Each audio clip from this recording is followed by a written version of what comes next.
大家好，我係如是我聞。咁我哋呢次又講下陶傑啦，因為喺佢前排嘅一集《風雲谷》節目裏面咧，佢都真係可以話係幾語出驚人。咁不過喺進入正題之前又插多兩句啦，因為喺3個禮拜之前咧，我哋就回應咗陶傑所謂中國冇知識分子嘅謬論啊嘛。而可能後嚟將條片 PM 俾佢之後咧，佢都真係睇咗條片，而且佢更加係有俾評語。咁雖然喺條片裏面都係批評佢為主啦。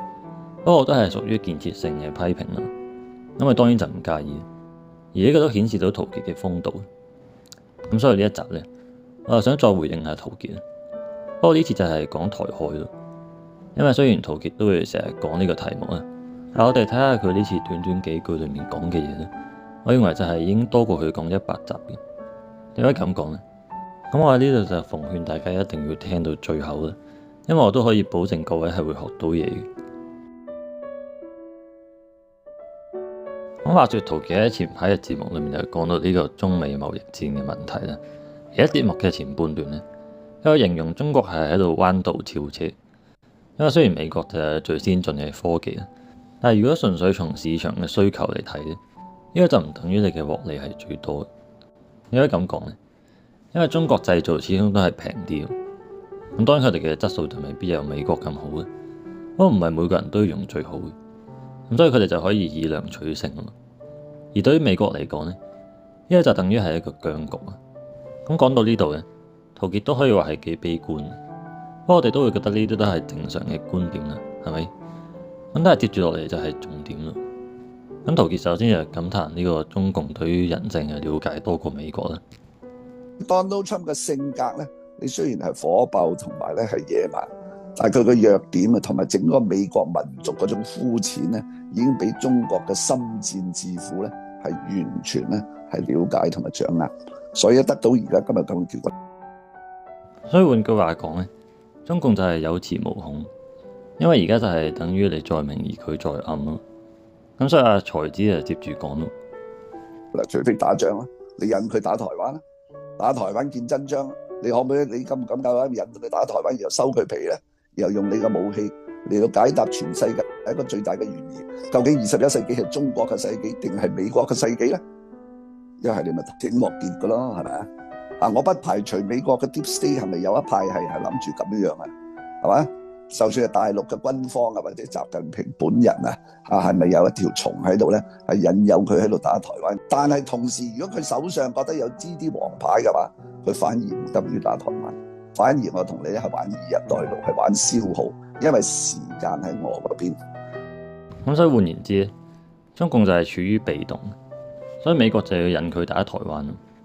咁呢個當然就係同一般嘅諗法好唔同啦，因為喺一般人嘅印象裏面咧，中共就係一個流氓國家嚟嘅，而佢哋一日到黑就只係諗住點樣侵略其他國家。咁但係根據平時非常堅決反共嘅陶傑所講咧，美國反而就係更加想見到戰爭。咁呢個就令我諗起上年一個《金融時報》嘅報導啦，裡面就話美國曾經嘗試煽動中共攻打台灣。咁雖然呢個就係引用習近平嘅講法啦，但如果根據成個客觀嘅形勢嚟判斷咧，我哋都真係有理由相信呢個係真。因為無論我哋有幾憎中共都好啦，我哋都要承認佢哋喺國際上嘅地位。因為好多人就好中意講到好似中共嘅盟友就只係得北韓啊、伊朗啊，同埋就係緬甸呢啲國家啊。咁但係好明顯咧，呢個就係完全同事實不符。係我哋都會覺得歐盟就係屬於呢個所謂自由世界嘅陣營啦。咁但係如果你睇下呢兩年嘅數據咧，中國就係佢哋第2大嘅貿易對象。至於同樣係美國盟友嘅日本呢，咁佢哋最大嘅貿易對象就係中國啊。而你話美國可以點樣扭轉呢個情況呢？咁佢哋基本上就係束手無策。咁不過呢個當然就係撇除佢哋煽動中共侵台啦。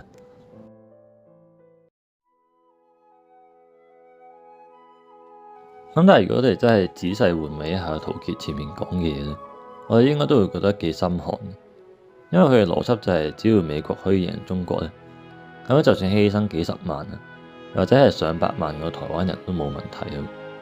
對於陶傑嚟講咧，呢個就好似係一盤好大嘅棋，而台灣人嘅生命咧，佢又認為係同呢啲棋子冇分別嘅。除非打仗咯，你咪引佢打台灣咯。即係當陶傑講出呢啲説話嘅時候咧，你都真係可以見到佢嘅真面目。而呢個就係一個視人命如草芥，缺乏認真嘅思考，咁同埋就係一個滑稽嘅小丑。咁不過當然咧，佢嘅諗法都唔止係代表佢一個人。即係講到呢個國際政治嘅時候咧，有一派嘅講法就認為美國就係代表呢個自由世界。如果你唔承認呢樣嘢，咁佢哋就係會話你係反民主。咁但係到底邊個先至係真正反民主？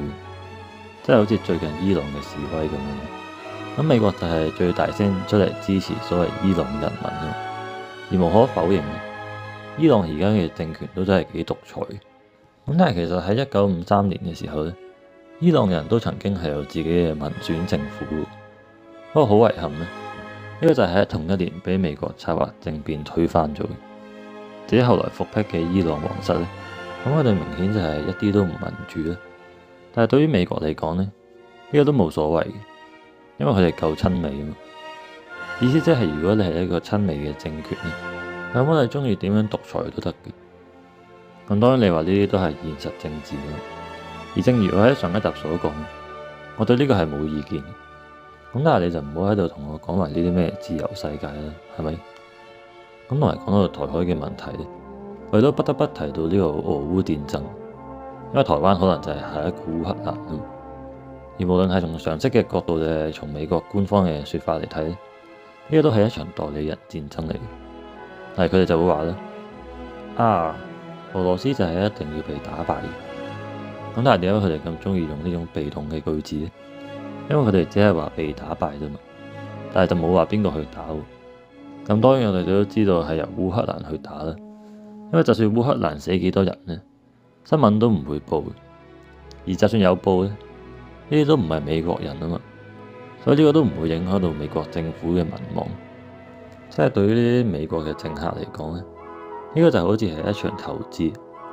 至於烏克蘭人嘅生命咧，佢哋就認為只係一個小小嘅代價嚟。因為換嚟嘅就係可以打殘俄羅斯啊嘛。咁當然佢哋冇諗到嘅就係呢種做法就係只會將俄羅斯推向中共嘅陣營。咁所以好多人對於美國就係一種救世主嘅幻想啦。不過無論係喺台灣啊、伊朗啊、定烏克蘭嘅例子裏面，我哋都好難相信美國係真心喺度推動呢個所謂自由民主。